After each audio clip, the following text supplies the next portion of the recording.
Chair, the board committee meeting is on YouTube and live right now. We have Jean Brooks by Zoom tonight. We're expecting Sandy just as soon as she can get on.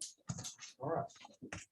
All right. I'd like to call the Alamance County Planning Board special meeting to order. This time you take care of roll call. Commissioner Hess. All right. Public comments. Ron Campbell. Starting right off. Good evening, everyone. Like you, I work until dark, stay down and eat some dinner and get my car, come down to a meeting. And see what we got life. Come down to talk about these things. I'm telling you, I'm John Campbell. That's my name. I'm in Snow Camp. Sometimes I introduce myself as being from the Hunters branch of the Cane Creek watershed. Interesting to introduce yourself as to what watershed you belong to. I'm from the Hunters Branch, Cane Creek watershed. Snow Camp Road, I live at 7565 Snow Camp Road. I wanted to mention tonight, I want to talk about and say that I would like this planning group to recommend to the county commissioners to extend permanently the heavy industrial agreement or the moratorium on it. I would like you to do that. That's what I'm asking you to do. I was saying, and I was thinking about this, and I'm thinking that I want to speak for the people in Alamance County who are going to stay in Alamance County, people who are not going to sell their property. If I was to choose to sell my property and sell it to a corporation, somebody who's not in the town and somebody who wants to use it for whatever they want to use it for, I'm going to leave. I'm going to go to Florida, wherever else place I'm going to go. I'm not going to be here for when they put up whatever heavy industrial use they might want to put on the property. And frankly, I think that the person that wants to put the heavy industrial use on the property that I sold to them, they're not going to live here either. I don't think. I think they'll be from someplace else. And I think that they'll say, you know what, I think that's what we should have in that's Southern Alamance County. We should have one of my things that I think up, even though I'm not going to live next door to it. That's one thing I wanted to say. The other thing I wanted to say is that in our governance that we're doing, what we're trying to do here, I get to stand up in front of you. I'm just a man like anybody else. I live in here, I work here, I do what I do. I'm not powerful in any way, just a regular guy. And we have this situation where local people come to a representative group of folks in an open format, and we get to make a decision about what we're going to do with our county. If there's any most conservative, most precious governance that we could think of, it would have to be that local, open, representative government. So at some point, we got to make a decision for ourselves. It is okay to make a decision for ourselves, because frankly, if we don't, some other group, some other bigger, more powerful group is going to make a decision for us, and I don't want them to. I like making decisions for ourselves. I want to say finally then that when this corporation comes in and wants to put in a heavy industrial use in our county, and when they do this, they are not going to have a meeting like this, where they have the decision makers from that corporation sitting in a room and all the people from the farmlands come up and they say, we would like to do this heavy industrial wonderful thing. What do you think about that? They're not going to ask me. But you're asking me, and I'm asking you to extend that agreement. Thank you. Ron Spenhoven.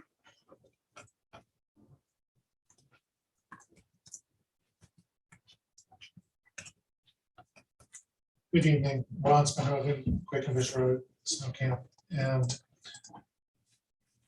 I can't say I disagree with everything that was just said, but there was one thing at the last subcommittee meeting that I'm not sure I agree with either, that I don't agree with is that just having the public be aware that something's going to happen to them doesn't necessarily make it a good thing to swallow.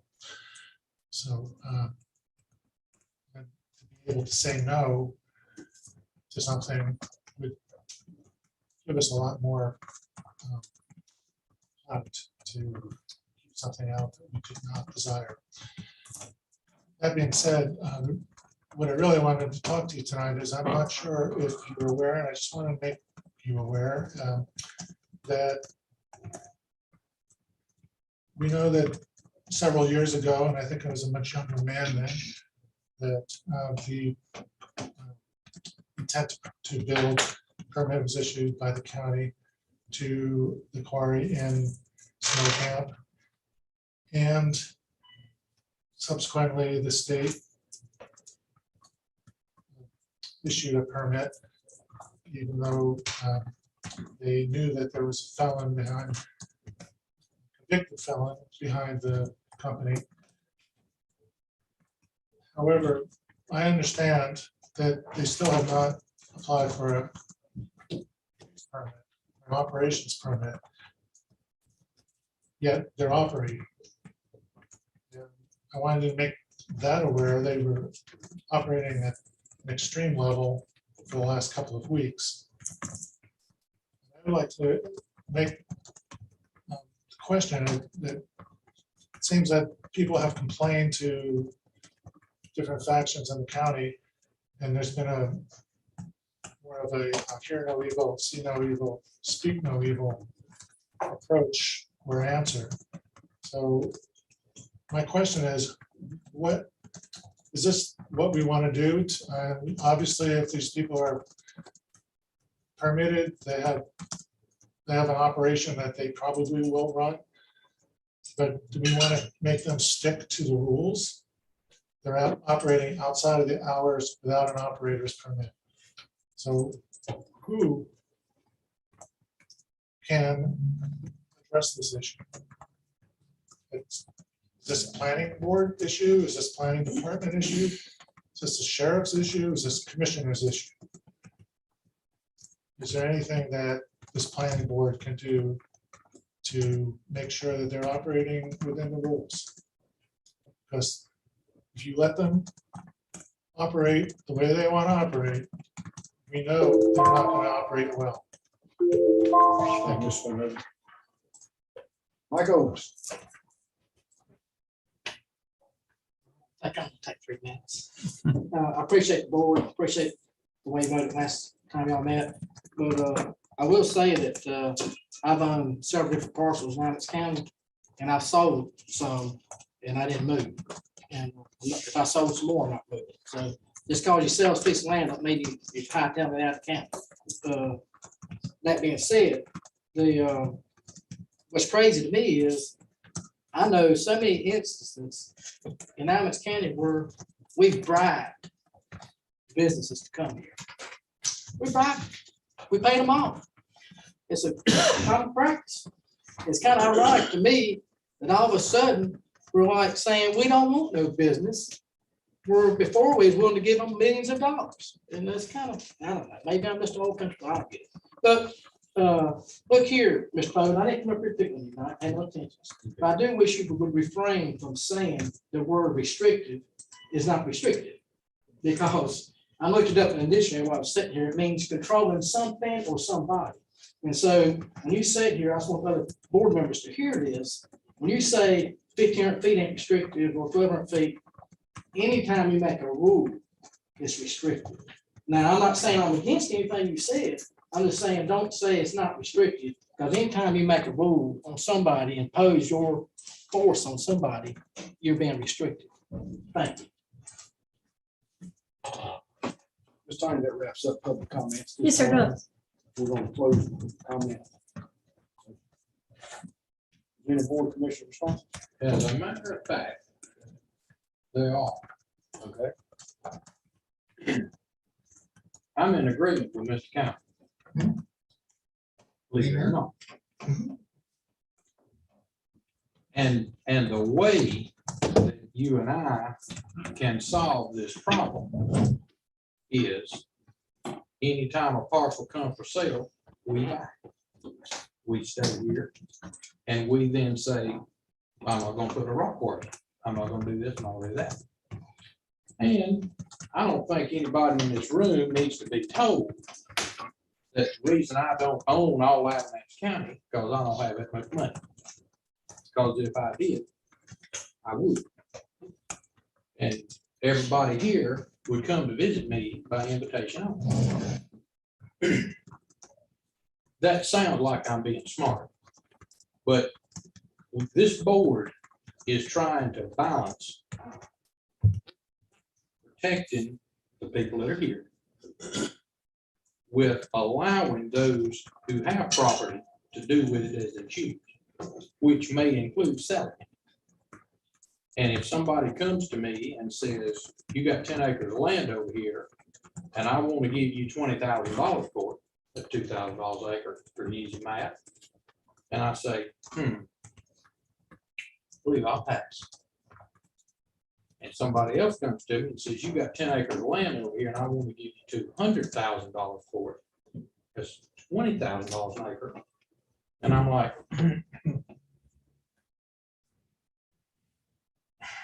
it ain't quite that bad. I'm gonna pass. And then the next guy comes in here and says, Rod, you got 10 acres of land over here on the back corner that you don't use. I've been watching it for years. I want to give you $10 million for it. Well, old Rod's gonna have to do some thinking. Hopefully, he would be smart enough to say something's getting ready to happen over here that he probably don't want that close to his house. And he pass. But part of the conversation that the subcommittee and this board have had is enough money will get it done. And we've talked about some parcels in Snow Camp that were 100 to 125 acres of land. They were sold, converted into subdivisions with more than 100 houses. And for the right price, the land becomes available, the houses go up. Robert Smith spoke at the last meeting up here, called me this afternoon, and we talked about a parcel of land that real close to him, not far from me. And he said when it went on the market, he called the listing realtor and was told that the price on that property was $9,800 an acre. He said, well, that's just too rich for my blood. But a tract builder and probably gonna build it out this year. So we have got to balance protecting everybody, and that includes us, y'all, and those that aren't here tonight, with a person or family being able to do with as they see fit. Mr. Morgan mentioned in our last meeting that he was working on his retirement, and we were standing in his way. That's not our intent. We're looking at the whole thing. But if he's got a piece of property and the time comes to sell it, we've got to, I hope he'll do the right thing, but once we say to Rodney or Max or whoever, say, you can't do that, then we got to be fair across the board. And we got to say, you can't dig that hole in the ground and fill it with snakes. No snake farm, no rat facility to feed the snakes, no program for the children in the school to come down and get experience. It's work experience. Transfer the rats to feed the snakes. It ain't the snake bit, that's learning how to be careful. Absolutely. But you understand what I'm saying? And I I'm understand not. we gotta have those restrictions. Sure. And really, it's the guys who own, that stay here, the people who live here, I think they'll probably be responsible in how they deal with it. It has to do with the person who's gonna buy the property and use it for something, and they're not gonna be here, they're not gonna be responsible. Those are the people I would like to restrict. I'm in the driveway business. I think everybody knows that. But if I had my own rock quarry wouldn't be in my backyard. I'd have to get in my truck and go to my own rock quarry. Because I wouldn't want to be there. I get all that. Reference to the moratorium, I think the commissioners extended. Commissioners extended it 60 days. Yeah. April 30th, I believe is the last day. One of the problems that we run into with our work here is this thing, sometimes it's worse than that 4-letter word zone, but it's that 3-letter word called law and lawyers and things. I don't think we can extend a moratorium into perpetuity. No, Not that's, legal. they've said that before, that we couldn't do that. So we talked about it, but we've been told we could. So there's that. And your comments were 3 points. Tell me again. Mr. Spinholz. My comments were that, that we get to decide locally and we get to make a decision. That's good. We should be making decisions. And that's not, it's not against our conservative values to make decisions about our governance. Right. 2, that the people who would sell for and would want a heavy and ordinance operation, I do not believe will be people from here. I agree. They'll be somewhere else, and they will not ask for my representation. And I believe that in doing so, I didn't say this point, but I think that they will pollute the land and pollute the roadways and mess up my water and make it maybe so that my farm can't run well because it's next to the thing that they want. The word we use in this committee and this board is exploit our community. I'll go with that. I think they may. Mr. Without- Spinholz, what were your 3 points? Well, there are 2 permits issued to the mine. I won't go to the other points about whether, one point is knowing that the guillotine is coming doesn't make it any better to have a guillotine coming. So you still get your head chopped off. But the point about the operation of the quarry, it has 2 permits, but it needs a 3rd. Didn't even apply for it. We know that these are bad people, that they're bad operators, that they're not. The reason he went to jail is because he defrauded the government and didn't play by the rules there. Yeah. Quarry was operating full bore, hundreds of trucks every day, for 2 weeks, going to the Toyota plant, and it was witnessed, it was filmed. The driver was interviewed by somebody.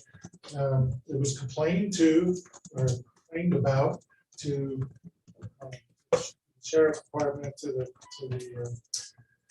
planning department, and it's basically the answer was, oh, we don't know what's going on,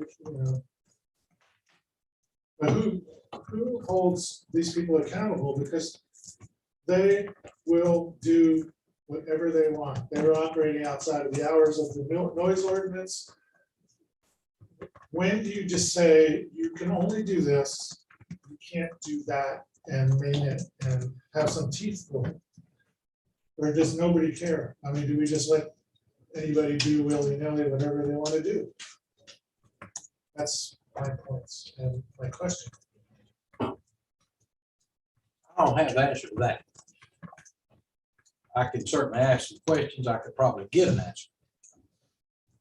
If people aren't going to play by the rules, then we all need to do a self-check and say why we had to move.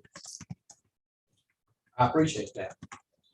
In reference to the guillotine, back to where Mr. Campbell and I were just talking, we've come to a consensus agreement. There's not been a vote taken, but on this board, we understand that if a person or a group is willing to spend enough money, they can do whatever they want to do. We can put land spacing in 12 miles. You buy enough property, you got 12 miles. You're in business. You need water. If you're willing to pay to run the water from the source to where you need it, you got water. So the overall consensus of this group has been, if a heavy industrial use is coming and everybody knows about it, gets a chance to weigh in on it and knows it, then that's better than being surprised by it. Am I saying this wrong, Bill? So we as a board, of course, we have no power. We just make recommendations to county commissioners. But the county commissioners, hopefully, are smart enough to make rules that if they're challenged, they'll hold up in court, back to that law thing. But they're not gonna be able to say, okay, no rock quarries in Alamance County, because it won't hold up in court if pushed hard. Am I saying this right, Tanya? Right, that's what Natalia was telling us in the meeting before. There's just an opportunity there that legal can't support us if we make it where nobody could bring something like that in. So if you chase this rabbit all the way around the field and get back to the start point, we can make the rules. And when the time comes and the county gets sued, the money to defend the county's got to come somewhere. Anybody in here want to take guesswork? You got it. So this is the rock and the hard place that this board finds itself between. You understand? And I'm not, don't hear me sitting up here. I wanted to respond because your points are very well made. I appreciate it. I got some real strong opinions about development in this county in the future of my own self. And that'll come, it's not come tonight, but it's coming. So that's where I am, but I wanted to because those are two very well made points, both of you, and I wanted to, you just make. I would have liked to see the bare bones zoning. That is, if you just request, I can print email however y'all want it. It can be. I would have liked to see that pursued a little more Oh, okay. as well, instead of just. Can I get 3 more minutes? No, sir. Public comments closed, sir. Sorry. I have a question that I hope would maybe spur some thought on permitting for the quarry. If I'm not mistaken, isn't the permit, any of them for the quarry, governed and issued on the state level? Well, some of them are the air permit is. Yeah, I would imagine that the rock quarry, for them to even break ground and do that, is also a state level permit. That's Air true. quality permits now. Wasn't that issued in 18? The mining permit, to Mhm. my understanding, and there's been a whole lot of understanding, that was finalized at the end of last year with the state. Which came from DEQ. Right. So if that level, or if that permit comes from DEQ, I would venture to assume, and I could be wrong, that the operational permit would also come from DEQ. The county gives an operational permit County in gives the addition to operational, their okay. permits. Yeah, once the NCDQ issues their permit, it still has to comply with our local Okay. ordinance. Okay. And that's where time comes in. They construct, initially come in and then for the operations permit before they start. I'm glad I asked. Sorry. So has that operations permit been issued? Yeah. want me to answer that? Sure. No, sir, it has not. No. No, sir. Because it wasn't applied for. They're not, they haven't gone through that part of the process, if that's what you mean. But yet they're operating. I can't speak to that. That's Well, they something are. our legal department. I can can report. speak to it. They are.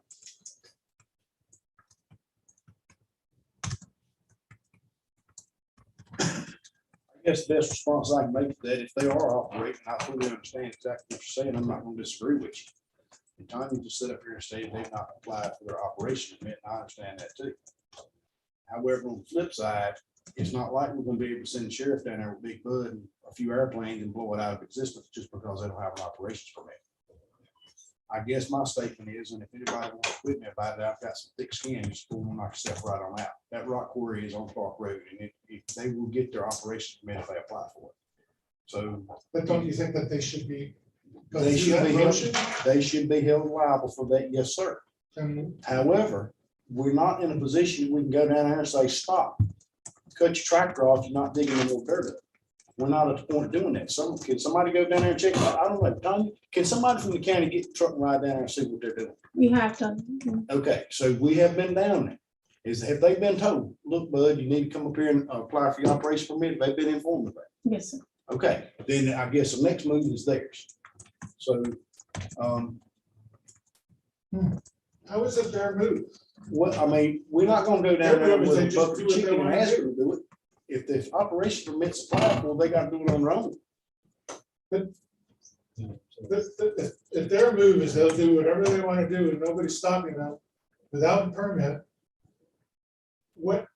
it's not their move, it's the county's move. And the county wants to do nothing or they want to do something.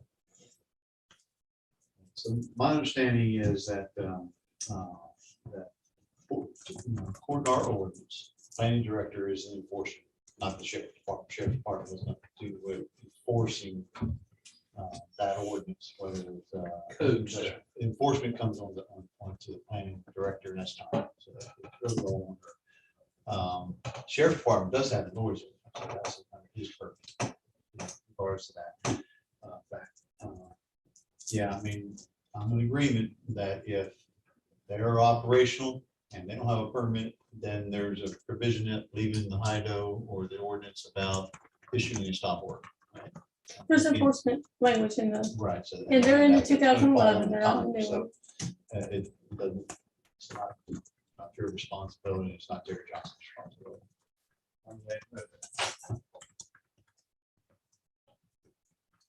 Are we good? What is the noise ordinance? Noise ordinance, that was changed back in 2019. There was a clause issued on that if it was obnoxious noise, of course, you can think about, talk about blasting, you know, what you're talking about there, or rock crushing. That they're only supposed to operate between the hours of 7 a.m. and 5 p.m. Monday through Friday on those conditions, obnoxious noise. Not after 5, not on Saturday or Sunday, you know, those kind of noise. Now, does that mean they're shut down for business? It does not. They could haul rock. Obviously, they could do anything they wanted to as far as paperwork and operate their business at whatever hours they choose to. But that's what the noise ordinance has set aside in there. It's, I think, section 6, paragraph 15 or whatever. We don't enforce the noise ordinance, It's and not- legals and Right. doing It those came through- interpretations. That's purely Terry Johnson. He's the enforcement on that. And the deputies. I thought I'd say that.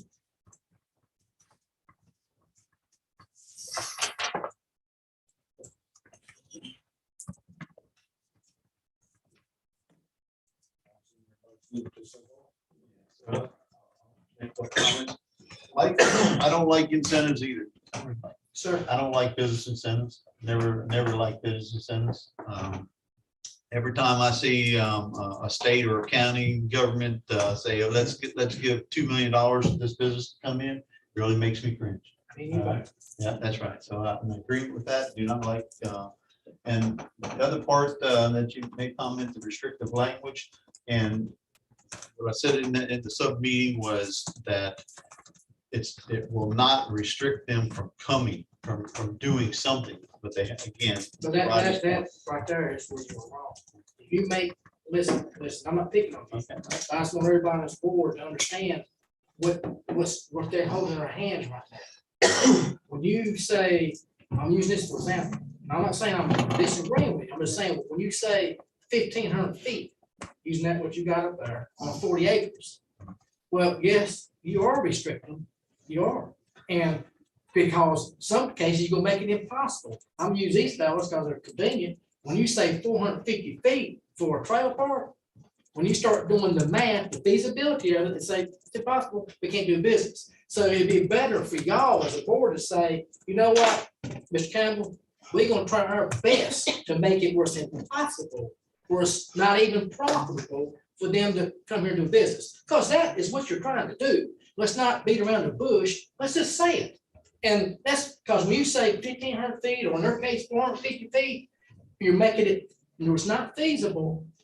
Or when you say it, mobile, we're gonna have subdivisions, they might have 5-acre lots, all this space and even a walking track. A businessman comes and looks at it, not feasible. So, yeah, you just restricted it all together. So, and I'm not saying I'm disagreeing with some of y'all's thought process. I'm just saying that you're not being really, like I'll call Miss Cattle out for not being forthright with y'all. You're not being forthright with us, and maybe even other board members, if they don't have enough common sense to look around the bush. That's all I'm saying. Understand your perspective on it, and I guess my comment on that is that, you know, it's the ability for them to operate in a noxious industry. They should have a cost to be aware of that. That's all. Well, And that- it's not just, it's cost involved, but Yeah, I'm just that's saying you can make it worse possible. But my question to the board is, and I asked the chairman, he doesn't know. One of my concerns, and I just mind a lot of people that I've talked to at camp, when you start saying sawmill in the high note. Now, are we talking New South sawmill? Or are we talking about some mom and pops? I got some friends that run some sawmills at their home on 10 acres of land. A lot of people might not know, but they're there, and they sell lumber, they cut it for you. Now, can we still have a sawmill on 10 acres or 5 acres if we go to class, will they fall into class 2? You see what my question is? In other words, you're saying sawmill, that's a broad statement, and then you even got it in all the legal terms that it's gonna fall in her lap, which scares me. You know, they, in her discretion. So what does that mean when you say sawmill? Can I have a sawmill, me and my son have a sawmill on our 100 acres or 50 acres or 10 acres?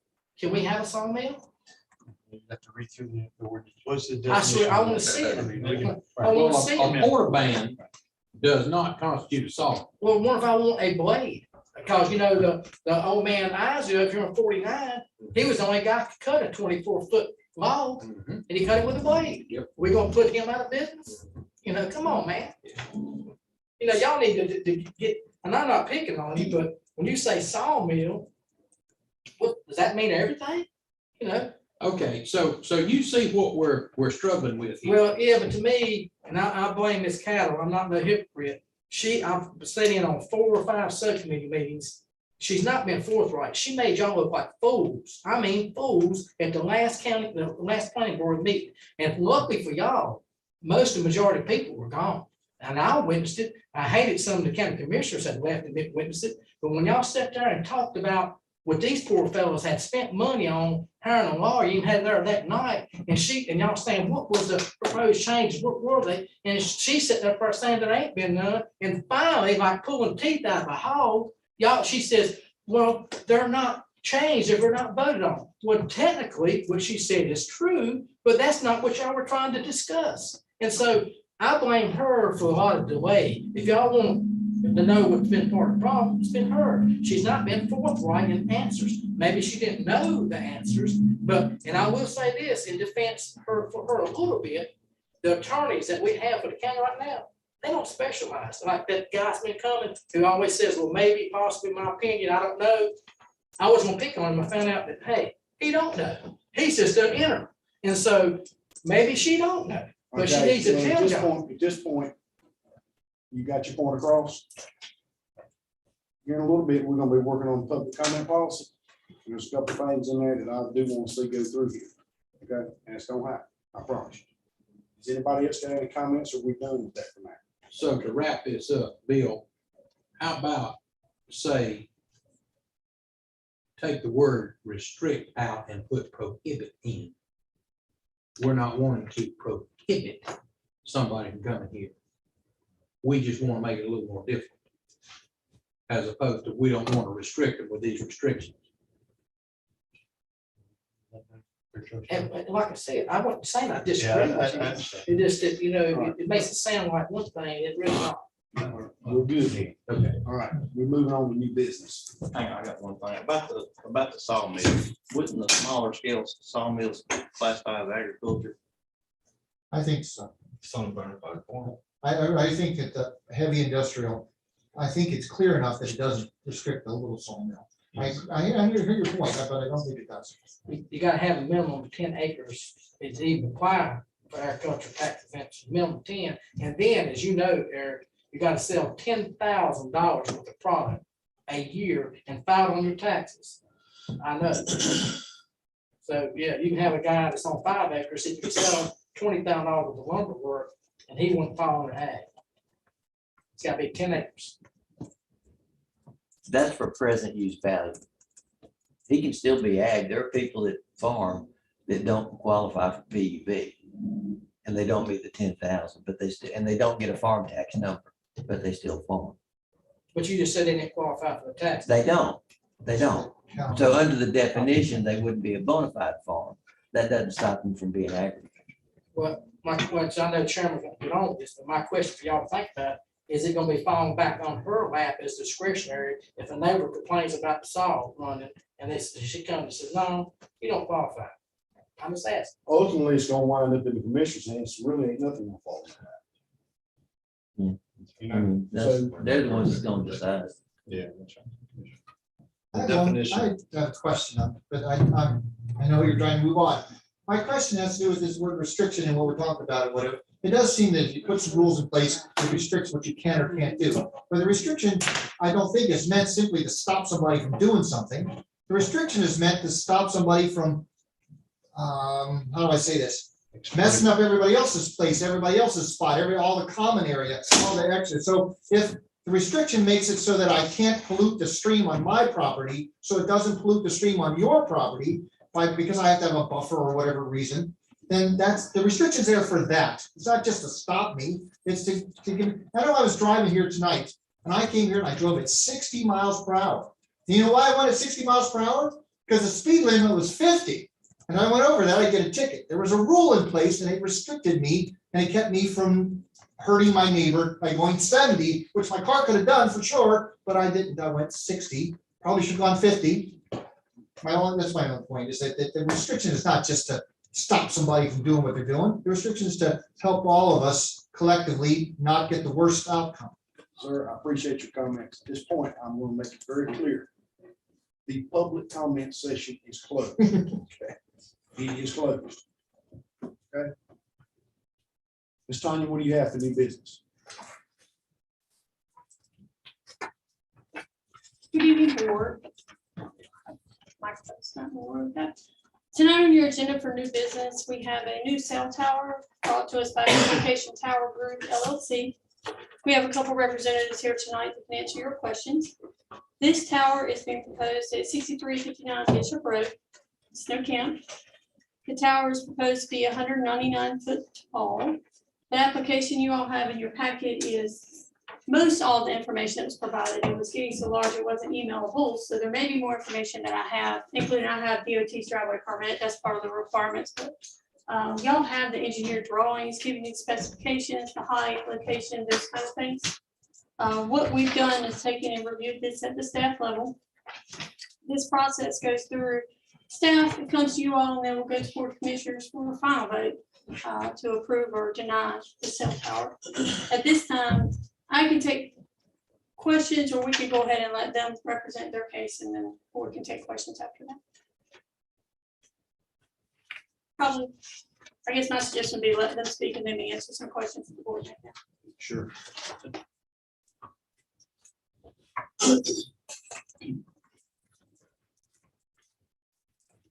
Good evening. I'm Tom Johnson. I'm an attorney with the firm of Williams Mullen at 301 Fayetteville Street, Suite 1700 in Raleigh, here on behalf of Communications Tower Group. We're applying for 199-foot monopole tower, single pole tower on the property at 6359 Bishop Road. We worked really hard with staff to get all the boxes checked in your ordinance. It's very specific, and there are a lot of things we had to go through. And we went through and made sure we had all of those right. We went back and forth several times. So we've gotten that done and gotten all that information in and completed. So I'm just happy here to answer any questions you may have. You've got most all that information in front of you. We're set back on an undeveloped tract with a lot of woods around it, and well separated from the property line, more so than we would ordinarily be required. So I'm happy to answer any questions. What determines where you put a cell tower? We have a carrier who comes and says, we don't have coverage in that area, and we would like to use, a tower to do that. And there are no towers within a mile radius, so there's just nothing, no towers out there. We build it, we'll start with one carrier. Your ordinance requires that we be able to accommodate at least 3, which we will. I think the first carrier here, Dale, is Dish, isn't it? Yeah, who's the new carrier in the market kind of coming in. So you've got, Verizon, AT&T, T-Mobile, and now Dish, and they're building out a new network, and so they need the coverage here. But usually you get it built, you get one on there, the others come. Especially in this area where there are not any other towers. The only thing that I've seen on the site plan was the residential structure setback. Supposed to be the height of the tower plus 1.5 times for any residential structure. Right. So what I saw there then on the site plan was one dimension that appeared to be inconsistent with that. So 1.5 times was 300 feet, and there's one dimension here of 252 feet, 6 inches. So I didn't know if that was something that was answered in maybe some of the engineering, because Tanya had mentioned this tower was engineered, and there was a letter. But that one figure is what, the only thing that stood out to me after, reading through the package was that 252 did not meet 300. You're in, just for everybody's purposes, in the UDO, this is 6.11.4, and the setbacks, residential structures, and the bottom it says setback requirement may be reduced with design certification by an engineer, and there's an engineer letter provided. Okay. And we did provide that. Okay. Thank you for answering that. Sure. Tom. That was part of our long discussion. Yeah, we had a lot of discussions going back and forth, and we were making sure we got that right. She made sure we got it right. I have a couple minor questions. Sure. Okay, on the cover sheet, and I was reading through your letter, there was a space where the wind speed loading was referenced, or what the design speed was. In the letter, and on one of the design calcs, it mentions it was designed for a wind speed loading of 90 miles per hour. And then the letter goes on to say that it's rated for a wind speed of 116. And on the cover sheet, it says it was rated for a wind speed of, I think, 150. Now, granted, that's very minor, negligible differences. I just was curious which wind speed load it was. Whatever wind speed load that's required by state building code. Okay. Will be what it's designed for. Sure, and that's what the letter stated too. I was just curious about that. And I don't have the engineer here, the structural engineer to answer that specifically, but when we turn it in for a building permit, we have to show that we meet that requirement of the state building code, which is based upon the international building code. That's right, that's right. And and some of that may come because there have been adjustments in recent years in that wind load. They're even saying the experience with hurricanes on the coast is the wind speed goes way down real fast when it comes in contact with the land. So and some of those wind speeds on the design of towers. Yeah, the loading there is way more than what it would be around. Yeah, but around here, the biggest thing is wind and ice loading. That is, you got a winter storm where you've got ice on the tower and you got wind, and that's where it's most concerned about. Right. And I did see too, usually considerations on towers and even cranes is that they like to have a radius that if it was to fall over, that the radius is as large or as great as it is tall. Right. And I saw that implemented here, which is great. In the letter too, I think it mentioned that basically if it was to buckle, the lower half or the lower portion of the tower is designed at a higher loading than the upper portion of the tower. So essentially it would like bend in half on itself rather than actually fall completely over on the ground. And the experience has been that. Yeah. I mean, in the big storms like Hurricane Katrina, or I dealt with one in Greensboro, a tornado came through. several years ago. Mm. Most of the towers experience any kind of damage or hit by flying debris or something of that nature, so it's not, and when they are, they're gonna buckle or bend, they're not gonna fly out of the ground. Yeah, their foundation is. Yeah, the foundation, I Yeah, mean, the concrete and rebar they put in the ground, it's gonna hold it. yeah, I read it goes down in the ground over 30 feet, Right. which is quite extensive. Yeah. Um, It's a big foundation. Yep. Tanya, could you scroll to page C-1A on their plan set? Ian, can you have that one? I'm actually gonna Ian's get that getting pulled there. up. Okay. Oh, there it is right there. There you go. So I saw the dimensions from the center of the tower outward to different structures and property Mhm. boundaries. And I think you meet all the minimum spacing requirements, which is fine. Mhm. One thing I would suggest is, for instance, your dimension from the center of the tower down towards the bottom left to the property corner of 368. I think see the that. critical thing to evaluate or to consider is not necessarily to a property corner, but the relationship of the tip of the tower to a property line. So I would just recommend drawing a dimension from the center of the tower perpendicular to that property boundary, because that would be the shortest distance. But what we did here and the way your ordinance is written, it's measured from the structures under the tower, which doesn't make a lot of sense. It makes more sense what you're Yeah. talking about. Yeah. So this was measured from one of the structures to the corner. But I would agree with, there's more than enough room. We can do that Sure. dimension and show it.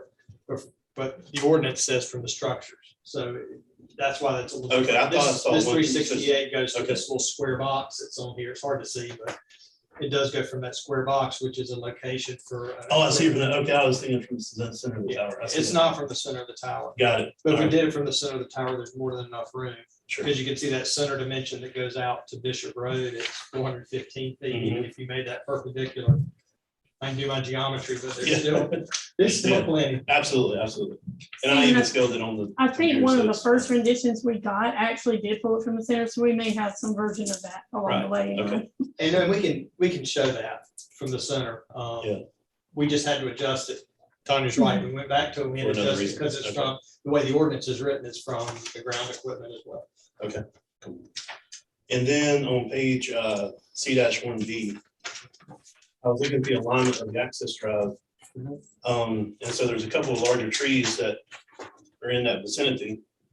It looks like you avoid the 30-inch oak, but then the center line in relationship to the 38-inch oak is calling for that oak tree to be removed.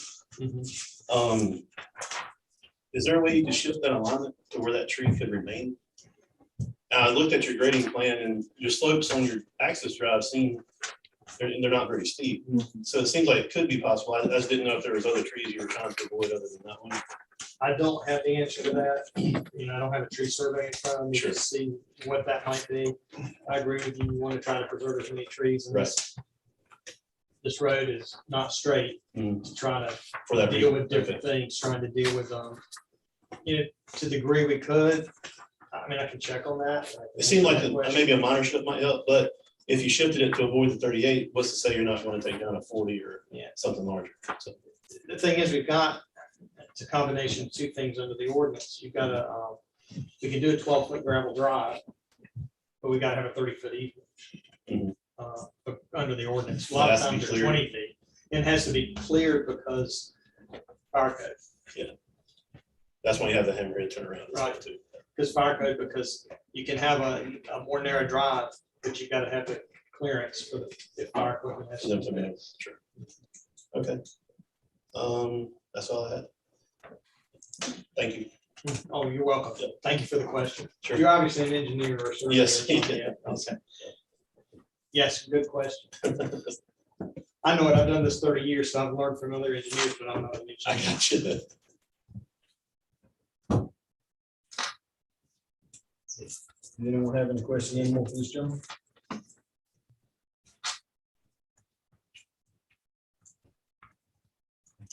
Thank you very much. Y'all have a good evening.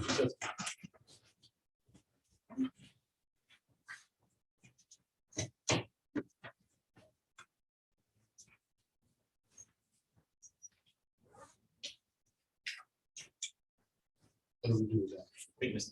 Wasn't Miss Tanya coming up? If y'all have questions for me, I'd be glad to answer them. I don't know if y'all have anything for me. Well, I'm assuming that we need to make a decision on this to send it on. I think he would like that.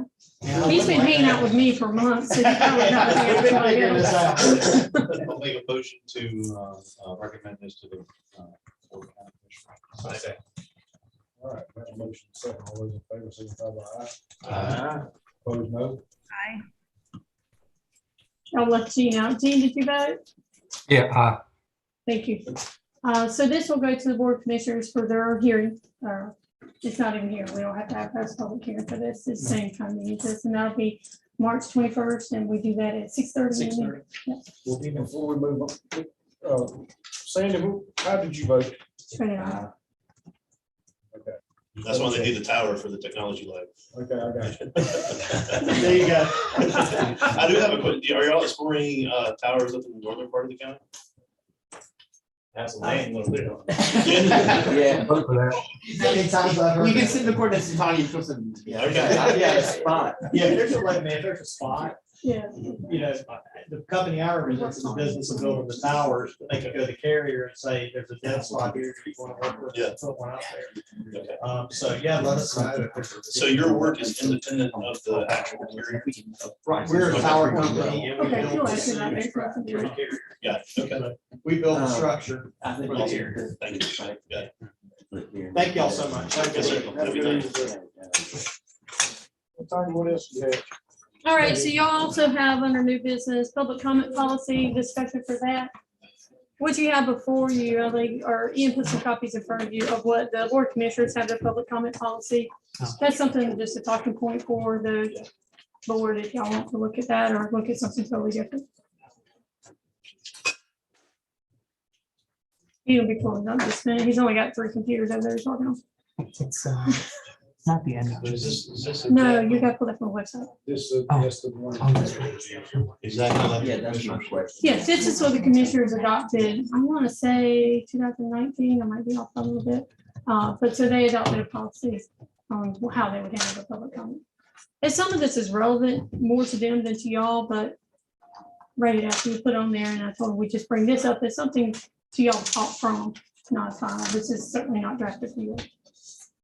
Will this then be posted then to our planning board or planning department websites? I mean, just like, showing, people to click on the public. Right, so I always put the link up for the YouTube and agendas, and it can go along with that on that website. I was looking at it, and I've always been kind of on the fence about the public comment. And I think in a board like this, where we really do depend on the public to kind of help shed some light on some things that we may not know about, what will be the harm in having them make a response? So like, make a public comment. We respond to whichever party they want, and then we allow them the opportunity to provide one response back.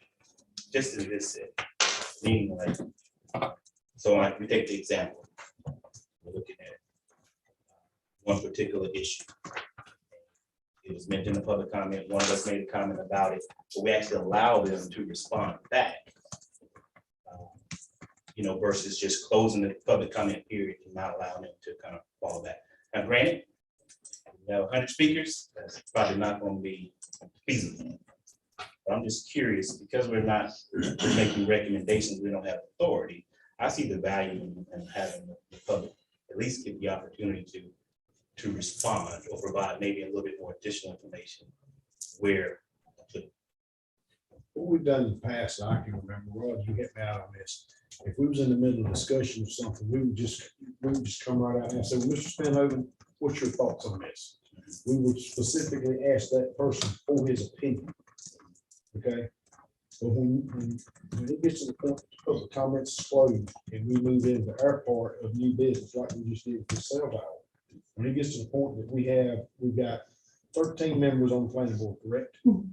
Okay, we've got 13 members of the planning board is trying to work to make a balanced decision that's going to benefit the county as a whole. Now, when you got 13 members and you just have, you barely make a quorum and you still have members of the public is here and they're more than welcome to come. Their opinions do matter, believe me, they do. But at some point in time, it's our job to discuss it. And if we need to reach out to someone in the public, ask them, we've done that before. I guess my thoughts is, I don't want it to seem as though we're allowing some to respond and others not to, if there's a comment about their issue. I think probably the only way to fix that is to have it, the public comment period be a discussion versus just hear from the public and then close. And then we have additional questions, like meaning, is there any harm with if the speaker speaks for 3 minutes and we got a question right then, we can ask it and allow them to respond. Then after all of that is done, maybe we don't have anything for that particular speaker. And then we close the public comment period when all discussion has already ended. So just a dialogue, I'm just curious about it, because I don't want us to seem as though we're allowing some to speak and others not to. But also I think we should put some limits, you know, like other organizations I'm a part of, you can argue a point, you know, one time, but we're not gonna let you go back and forth, back and forth. Historically, when the public comment stage is over, each person gets 3 minutes. And of course, this board has had multiple chairs. Some of the chairs in the past have said on particularly contentious issues that had a big turnout. If you public will kind of get together and pick your points and let one person speak to each point, we'll relax the 3-minute rule. If you want to take 5 minutes to make a point that 15 people are signed on to, that's not a problem. But if 15 people come up here and tell us the same thing, we don't want to rock quarry, we don't want to rock quarry, we don't want to rock quarry, okay, we're going to stop that. There have been some meetings where they got some back and forth, and we had to say, okay, now your mama ain't sitting there beside you, but we're gonna act like she is.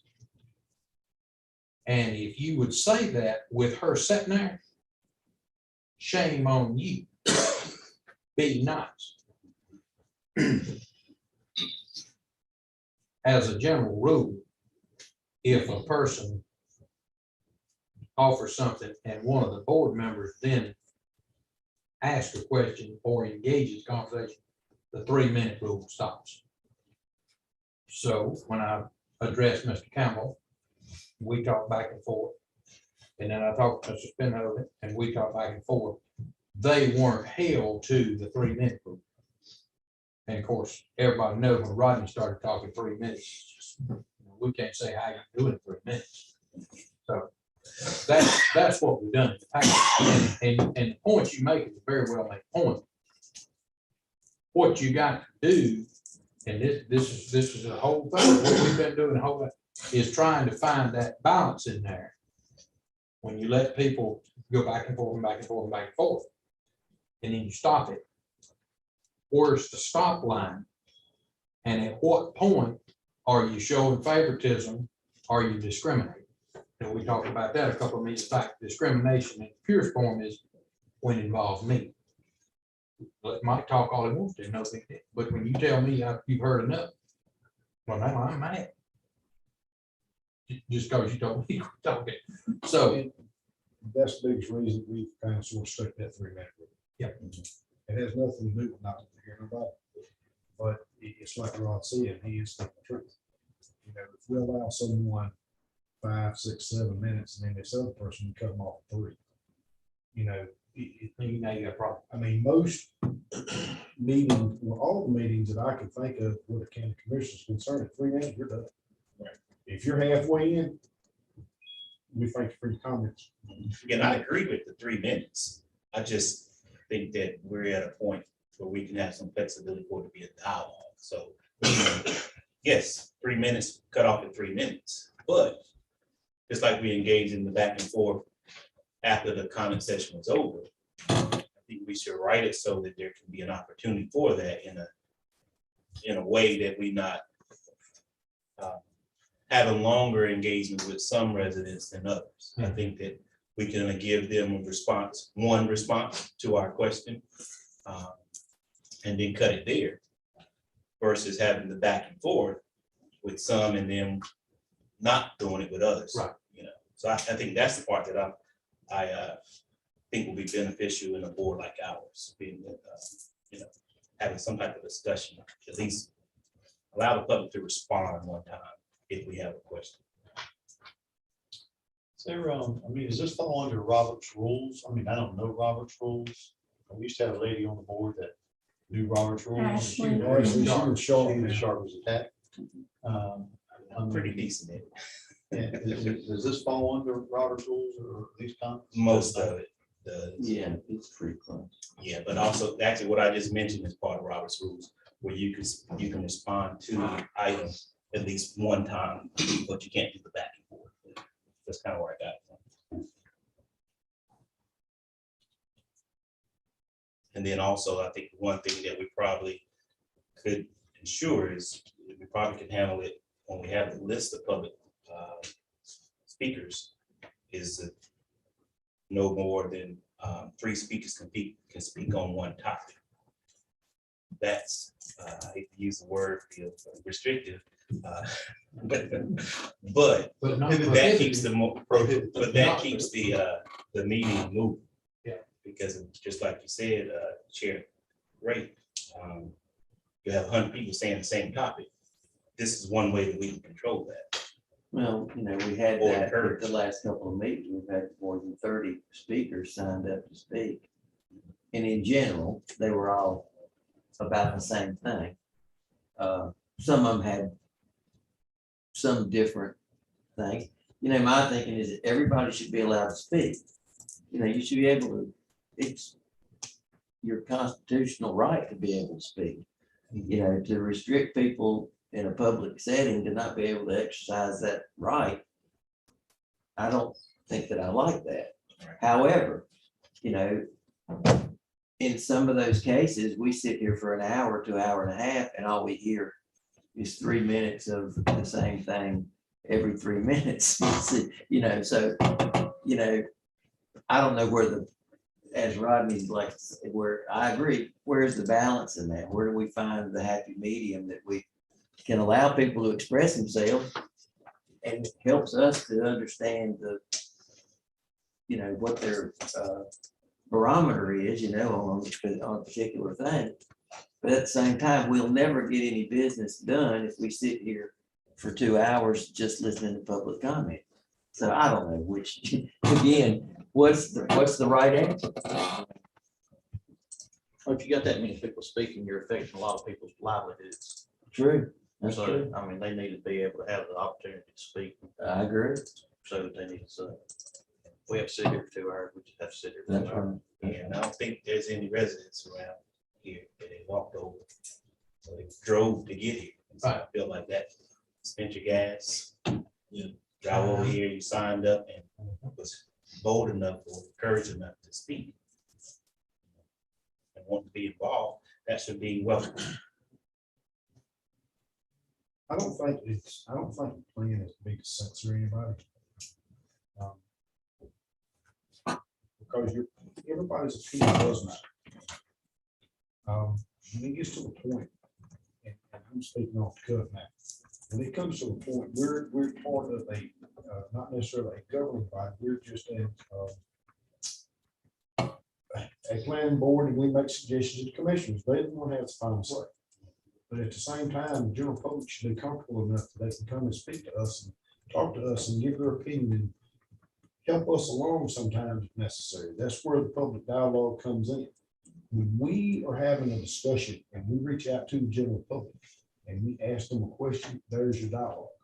We're not just saying your opinion doesn't matter. You have to be quiet. No, I'm not saying that.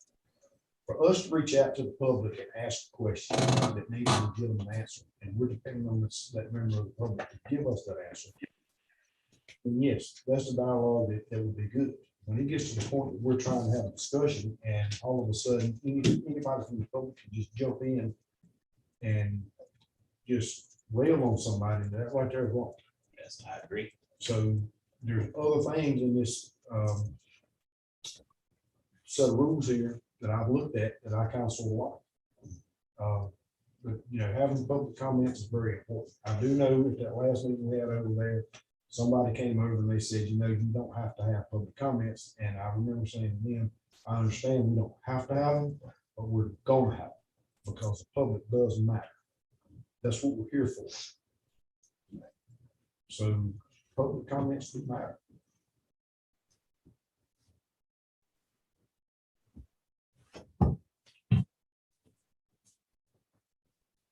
Well, I think it'd be a good idea if everybody take this home, study over it, marinate in it a little bit, mark it up. We got another meeting in 2 weeks. Just come back, talk about your thoughts. Give her something to write up. If the consensus is that we want to have a formal public comment policy on this board. I agree. Quick question, if I may. What are we bound to legally? Because I'm sure the county commissioners had the legal team give some advice on this when constructing the public comment guideline. Right, so before we give y'all a draft, once you tell me what you like in there, legal will review it for the recommendation and put their legalese involved. So can we infer from that that the legal department has signed off on this? I believe Clyde was the one that handled this at that time, Clyde and Dan. So they reviewed it and I think it went back and forth for a couple meetings with commissioners to type it, mark it up, then look at it, all that. Y'all want to see a real example of sarcasm? Listen to this. Is that a yes or a maybe? Well, so I wasn't there for it, but it sounds like yes, this happened right after I came here evidently. Sherry says it's yes, she's been here longer than me. But for y'all's purposes, I definitely would, yes, take it to legal before we make it final. Why don't we do that? Do you need a motion for that? Or you think you're capable of just looking at it? I'm not gonna just look at it by myself. You're gonna look at it too, as well as others. Okay. You and this. So I tell you, then make a motion and we'll just go with it. Okay, there. I move we take this home, look at it, mark it up, come back 2 weeks and talk about our general consensus for the public comment policy for planning board. Second. Motion second, all those in favor? Anyone opposed? Awesome. Hey, I have a question. Sure. Can y'all send us a copy of this, or did we get a copy of this? We can send you a copy. We'll send that out tomorrow. Okay, thank you. This time, do we have any old business? We do not. Okay. Is there any announcements we need to be talking about? No. Move we adjourn. Thank you very much. Now, It's always one.